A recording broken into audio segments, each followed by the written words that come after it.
Alright, what is up guys? I am here with a Tri-Brigade double feature today. So, I have a really bad habit of picking up competitive strategies after they've become irrelevant, which is unfortunate considering that I didn't get a chance to play in-person Yu-Gi-Oh! Very much at all throughout 2020 and 2021, even though there were some really good formats throughout that. In fact, most of 2021 was pretty good and pretty balanced, but one of the dominant decks during that format was the Tri-Brigade deck, whether it was combined with Zodiac in the beginning of the year or with Lyrilusc in the back half of the year. Now, I missed the era which we had the Simorgh link with the Apex Avian with the Infinite Negates. I missed when Dryden was legal for the second time and is one of the few cards to be banned twice for being too powerful. And then the deck was ready to go, and I had Verte with DPE in it, and I was ready to tear up locals with it. And then Verte gets banned. I even had a build for the branded version, which also heavily relied on Verte to make the branded fusions. And when Verte got banned, people simply dropped the branded package in Tri-Brigade and just kind of went back to the sort of the pure version or the Lyrilusc version. So even though the deck is not nearly as good now as it once was, it's still pretty decent. And even though I'm still learning the deck, I didn't have a terrible record at the tournament that I played it at. So overall, I think the deck is pretty decent, but it's still like at tier 2.5 or something like that, maybe even lower. But it still has a lot of potential, and I wanted to do two different versions of it. So I wanted to do the Tri-Brigade Lyrilusc version, which is pretty good. The Lyrilusc cards offer great consistency. They offer a lot of extenders. They allow you to play through interruptions. It just really kind of puts the whole package together. And then I was thinking about the Verte ban and how, well, I guess I can't end on, one of the branded fusions plus Revolt plus Appaloosa plus Double Dragon Lords anymore. So maybe I can end on those cards and Leo Dancer instead.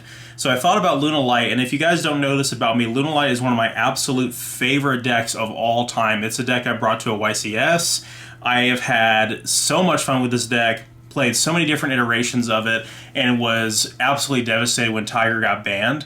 And I haven't really done anything with the deck since Tiger was unbanned earlier this year. So I wanted to do a variation of Tri-Brigade Lunalight, and with Tenki back at 2, it seemed like a better time than ever. So without any further ado, let's go ahead and get into the Lyrilusc list, which, if I'm being honest, is pretty standard. Also, if you guys want to see a pure Lyrilusc deck, I'm interested in making that because me and my wife have pulled so much Synchro Storm that we can probably make 2 entire Lyrilusc decks, one for Tri-Brigade and one that's just pure. So as for the actual Lyrilusc monsters, we have 3 of the Turquoise Warbler, 3 of the Cobalt Sparrow, and then just 2 of the Sapphire Swallow. I really do want to play 3 of this, and I'm not playing any of the other Lyrilusc, like the Celestine Wagtail or the Barrel Canary or whatever. I'm not playing any of those. They are good in the deck, and they do offer more extenders, but I felt like this was the correct ratio to be able to include the maximum amount of hand traps.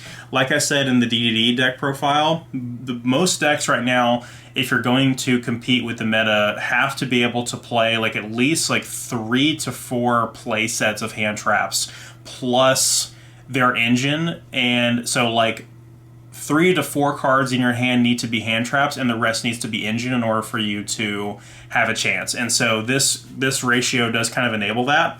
But this card is absolutely crazy. But if you open these 2 and you make the Recital Starling, you can search this one, and with this one you search the Nerval, and so with this one you bring out itself and the Nerval, and you're able to make Appaloosa and activate the Nerval to get your Tri-Brigade stuff going. So I just think that's really strong, and not opening those is not great, but we do play all the bird call and stuff for that. As for the Tri-Brigade stuff, of course, we've got the 3 Nerval, the 3 Fractal, and I'm only on 1 Kit and 1 Karas, so people I've seen play more pure Tri-Brigade decks or different Tri-Brigade decks with synergy with other strategies, where they'll play 3 Kit and Rescue Cat and summon the Kit off the Rescue Cat, which seems like a really good interaction. I don't have room for it in this deck, but it does seem like an objectively good way to go with the strategy, so I am thinking about it.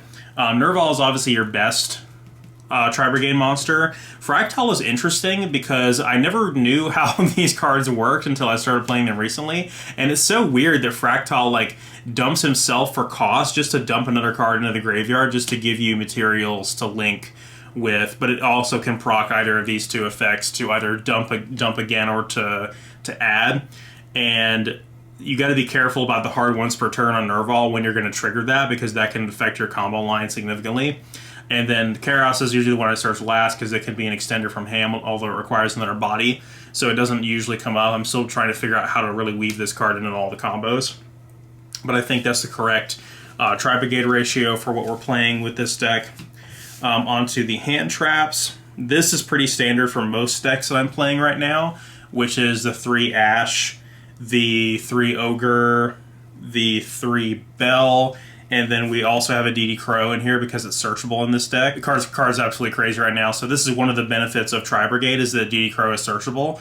Other than that, these to me are the best hand traps right now. Obviously, there's still like Nibiru and stuff in the side. Bell is absolutely cracked against like Despia and stuff like that, and so is Ghost Ogre to an extent. Ghost Ogre helps with the adventure stuff, and then Ash is one of your most staple hand traps, as everybody should know. Onto the spells, we've got the 3 Bird Call. Absolutely insane card for the Lyrilusc archetype. I just can't even believe they printed this. It's one of the cards that allowed this strategy to be so competitive a few months ago, before all the bans started happening, like with the Simorgh Link Monster and all that. But yeah, just being able to add or special summon is just absolutely crazy. Great consistency card that helps your opening hands tremendously, and so does the 2 Tenki. Tenki to just add Fractal to just dump itself is a little weird, but it works. It gets your combo going, but it's a little bit awkward. You usually would think that Tenki would kind of get you a starter, which in the way it does. It just depends on which way you want to go with that. These are much more powerful in the Lunalight version and is absolutely required as part of your combo in the Lunalight version. We've got 1 Foolish Burial because you need more materials in the graveyard, and sometimes you need to proc one of your searching effects like Nerval or Kit, so Foolish Burial is great in the deck. 1 for 1 is crazy with all of our level 1 Lyrilusc cards, as well as Nerval, so one of the best cards we can see in our opening hand. Call by the Grave, I think, is pretty important for any combo deck. Obviously, it's also an incredibly versatile card. We've got 1 copy of Talents, so I have a Feather Duster in the main, and I probably would cut this and move it to the sideboard in favor of more copies of Talents in the main, but I just don't own any. But it's a great card, and it came up a lot during the tournament that I played this at, especially the Draw 2 effect, to be able to draw more gas through interruptions. Yeah, just great card. I would definitely play more of it if I had more. Then for the traps, we actually have more than just the one the one Revolt. Of course, we have Revolt. A lot of people are playing 2, but then a lot of people are saying it bricks at 2, so that's an ongoing debate in the Tri-Brigade community, it seems. And then we have our last hand trap, which is a 3 Imperm. This card has not come up nearly as much as I would like it to. I just don't seem to draw it. Obviously, it's great right now. And that is it for the main deck for the Lyrilusc Tri-Brigade version. Onto the extra deck. The extra deck is incredibly standard. So it's Almirage, which you need to link off your Nerval sometimes to trigger your effects if you're trying to play through Interruption. And you just need to get that search off, so this card is unfortunately mandatory. We got the Double Dragon Lords we summon off of the Tri-Brigade effects, and it's a form of interruption, as you guys are more than familiar with. It's super interesting because it's not a link summon, it just special summons it from the extra deck, which is really interesting, so your arrows don't really have to matter with this guy. Farragut is really interesting. I almost never use the second effect. I almost always just use the one to extend from hand a little bit further. And but great card, helps generic Beast Warrior decks out tremendously, so it's super impactful in the Lunalight version. So just great card overall. And then, of course, the 1 Bearbrum to search the Revolt. You have to weave it into every combo, more or less, and link it off to get the search of the Revolt. We have the 1 Rugal, which doesn't come up that much, but sometimes I don't have quite enough material to go for a Shurag or an Appaloosa, and I need to proc the effects of my Tri-Brigade cards by sending them to the graveyard, and so this a lot of times just facilitates that, and that's really, unfortunately, its only purpose. The other link 3 we have for going second, of course, is the Doom Eagle, because this thing is absolutely crazy and can punch for some serious damage. Being able to send something when your opponent's critical combo pieces out of their graveyard is great as well. One of our going second cards we use to push for damage with. I'm on 2 Shurag. A lot of people I'm seeing are playing 3 right now, and I guess I would tell you what card I would cut on peer pressure to play a 3rd, but I don't think I need it, and I like the card that I have in that slot a lot, and I'll stand by it. But 2 is definitely, at least 2 is definitely mandatory with the deck now. The one Appaloosa, of course, you always end on this if you're going first. And a lot of decks, it's either 50-50. Either they scoop because they can't play through 3 or 4 materials. And I had some absolutely cracked hands where I made this with 4 materials at least twice. They couldn't play through it. They ended up just scooping. But then there was another guy who was like, okay, anyway, Droplet Law, and then the card is useless. Or even Chalice. I had my first round was against a Sword Soul player, and he just mained Chalice and hard opened it and just was like, okay, so it has 400 attack now, which is great. You love to see it. That's also why I run Chalice in a lot of sideboards, is it's a hard counter to Appaloosa. The 1 access code, of course, for pushing for game. The Rugal helps make access code as well, so it does come up for that reason. That's it for the links. On to the Exceeds. We have the one Recital Starling. MBT has ruined this card for me because it's forever stuck in my head that it's Recital Starling, and it is 100% his fault. And I can't get it out of my head. We'd play more of that if we could, but obviously it was limited, and that really does kind of cut us off from the Utopic Future Dragon line, unfortunately. And we're not likely to see that line again with this deck unless we can afford the extra deck space, and right now we kind of can't.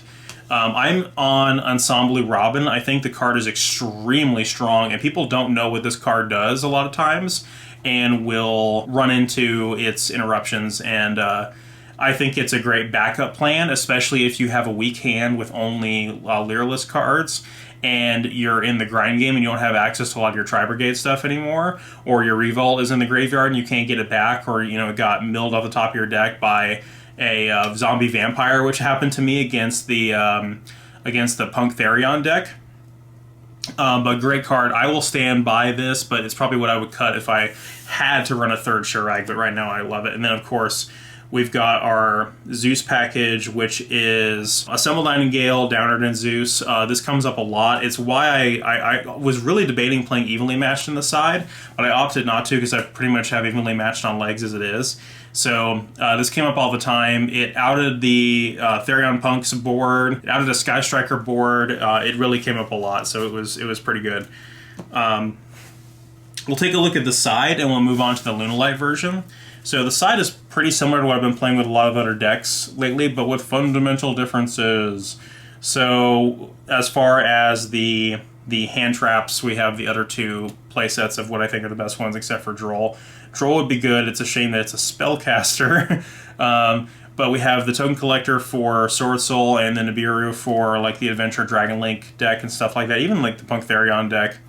And then we have 3 Twin for Striker and for Eldritch.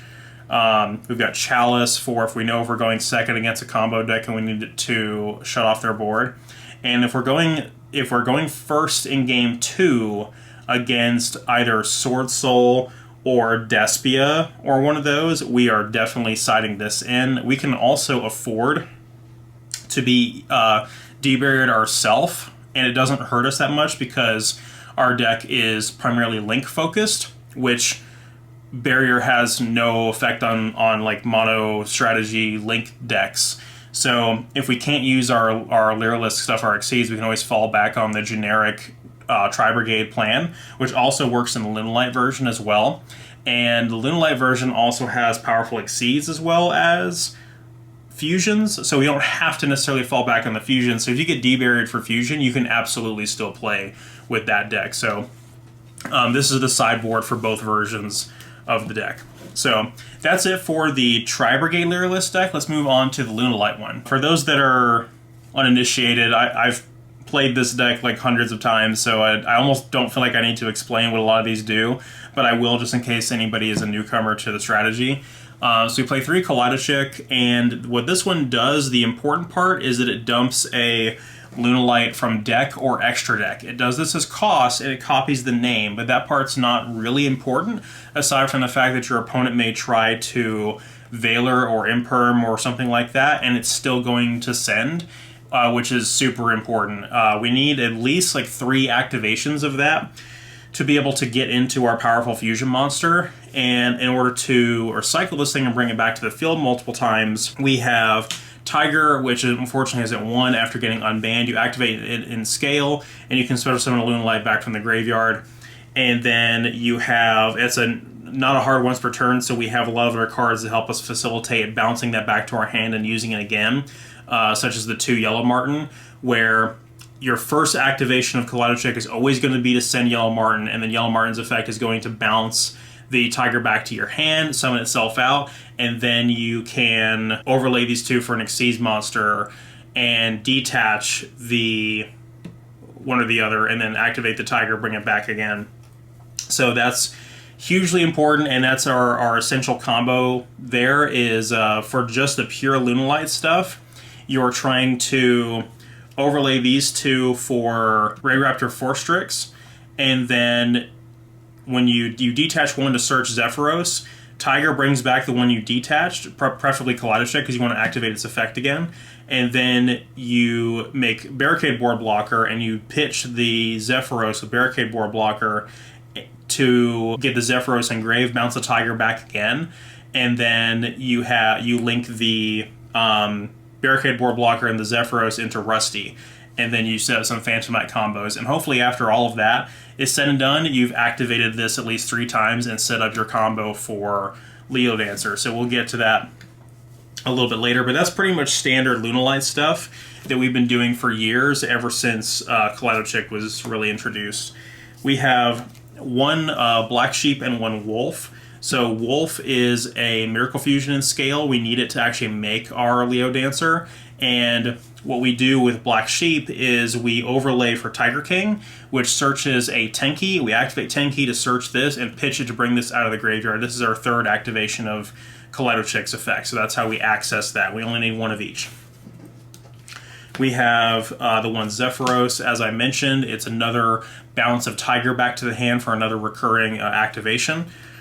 And we have the 1 Boots, which is part of the Phantom Knight combo, and again, you can either set up a trap-equipped Time Thief Redoer, or you can set up a Tiger King. You can have a Fog Blade set, like however you want to do it, but it's really, really good, and it technically doesn't really get in the way of your Tri-Brigade stuff either, as long as you do this combo in isolation. And if you're making Xyz monsters, it doesn't matter, but the Tri-Brigades will lock you into only being able to use Beast, Beast Warrior, and Wing Beast for link summons, but you can still do Xyz summons, so that does potentially come up. Tri-Brigade stuff is exactly the same. It is the 3 Fractal, the 3 Nerval, the 1 Karas, and the 1 Kit. It's exactly the same package, and it comes up just as frequently. Ooh, there's thunder outside.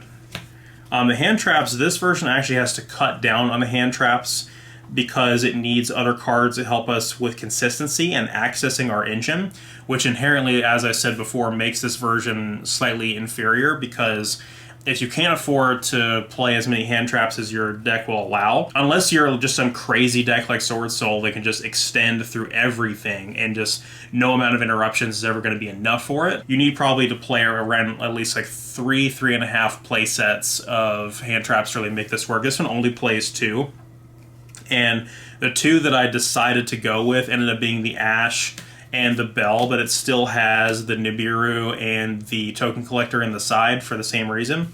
And that's it for the monsters. That is actually just it. So for the spells, we have 3 Lunalight Perfumes. So an important distinction to make for people that are not familiar with the strategy is that this is not a Lunalight card. It's Luna Space Light, which means that cards that say add a Lunalight card, target Lunalight card cannot affect this card. It's different text, which I know is confusing, but it would be absolutely busted if that was the case. So this is a non-once per turn in archetype monster reborn, which is already crazy, but then you can banish it from grave and discard a card to search a Lunalight card from deck. So we're going to be abusing that heavily with 3 copies of Foolish Burial Goods, and this is, again, just, it is more consistency to get to Tiger. Basically, all of our combos rely on seeing Chick and Tiger, so this is basically another 6 ways of accessing that, and here's another 2 ways right here with 2 Tinky as well. So all of this, these 8 cards right here, is just consistency. It is just more and more ways to access Tiger. And if you can imagine a version of this deck with 3 Tinky and with, not only 3 Tinky, but 3 Tiger and 2 Call by the Grave, you're talking about a very powerful, very consistent deck. And that's what we had back in the day. It was just amazing. We are playing the 1 Lunalight Fusion. It's kind of sacky, but basically, if you're going second and you lack a lot of good plays you can make, you might be able to just, let's say you have 2 Lunalight bodies on board and your opponent has something from the extra deck. This acts as a Shadal Fusion, where if your opponent controls an extra deck monster, you can use one of the materials for Leo Dancer from the extra deck, which is very necessary in order to make it. So you just play that, and then you can kind of do your normal Tri-Brigade stuff with a massive threat on board, which we'll talk about what that threat actually does here soon. And then these 2 cards should be familiar. The third one is not. And instead of Talents, we're on Monster Reborn, which seems a little suboptimal, but these 2 are the same from the Lyrilusc version, but Monster Reborn, again, I need more activations of Kaleido Chick, so that is very important for that reason. And then, of course, we have the 1 Revolt. As always, we have another Lunalight card, which we can send off of Foolish Burial Goods, which is Serenade Dance.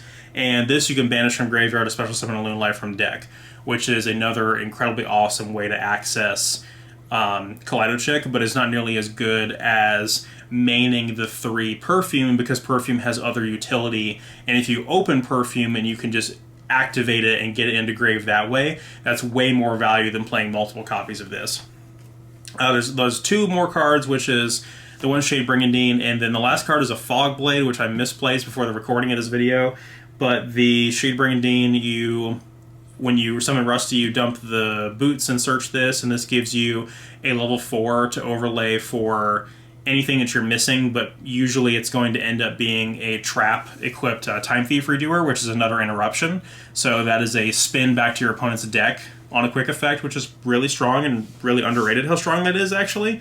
And the other one is a Fog Blade, which is yet another interruption. I think that's better than committing the extra deck space to Dark Rebellion and Dark Requiem, and the rank up magic in the main to make a Omni Negate for Dark Requiem. I just don't think that's very optimal. I'd rather have the Fog Blade as an interruption on its own, and the Time Thief Redoer is strong. So as for the extra deck with the Lunalight version, it's similar, but like I said, the Barricade Board Blocker, good old Barricade Borgar, is almost essential for this combo because he's a dark, and he can let you discard a card from hand on his effect. Now, I'm not 100% sure of the ruling with this. He discards for cost, but I don't know if you have, and it resolves in the end phase, but what I don't know is if you need to have a valid target in the graveyard upon activating him to do that, because if that's the case, then going first, you can't necessarily do this just to get Zephyros out of your hand, but you would pitch the Zephyros and then bounce your Tiger back to your hand, summon the Zephyros, and link these for the Rusty, which, like I said, is part of the combo where you get more interruptions off of that. Just one of my absolute favorite link monsters of all time. And then when you end up summoning the Time Thief Redoer to his own at points 2, it can pop a card, which is great. The rest is more Tri-Brigade stuff, and again, this may seem anti-synergistic, but I haven't run into any issues with it yet. It's just a little bit more awkward to work around the Tri-Brigades locking you out of being able to link with anything other than Beasts and Wing Beasts and Beast Warriors and all that. But we still play like the Double Dragon Lords. We still play the Farragut, the Bear Brum, the Rugal and the 2 Shurag, that's exactly the same. We still play the Appaloosa and the Access Code because all of that could be facilitated in this deck through the Tri-Brigade stuff exactly the same way as it can in the Lyrilusc version. And then the Exceeds is where things get really, really different. So we have the Raid Raptor 4 Strix, which searches your Zephyros. It's another material for it's potentially another material for a Tri-Brigade activation because it's a winged beast and you usually get it in the graveyard shortly after you activate it. We got Time Thief Doer, which I just one of my absolute favorite cards of all time. Like, look at that secret rare. Just such a cool upgrade for that card. And like I said, having that spin back to your opponent, like being able to bounce a card off of your opponent's field back into their deck by having a trap on him as material is pretty huge. Tiger King is crazy because he can shut off your opponent's entire board with his effect, but the ability to set Tenki to your field also means that you can access your fusion line, like I mentioned before, with the Black Sheep into the Wolf, and that gets you into your fusion. This is almost like allocating 2 extra deck spots for some of the other cards we talked about. It's almost like allocating 2 extra deck spots for Verte and DPE, but not quite as powerful. It's the Panther Dancer and the Leo Dancer. So Leo Dancer is the boss you want to end on with any Lunalight strategy for the most part. I thought about trying to jam Saber Dancer in here, but I didn't think it was worth it, and I couldn't find the room for it. But Panther Dancer you only run as material. You send it from extra deck to graveyard off of the Kaleidochick effect, and then you banish it from the graveyard to summon Leo Dancer. And for those of you that don't know what Leo Dancer does, she is a Towers. She attacks twice and destroys every special summon monster on your opponent's side of the field after the first monster she battles with is destroyed. So your opponent's going to lose their whole board and potentially take up to 7,000 in damage. And so she's basically like Boral Sword for this deck, almost better because she's harder to out.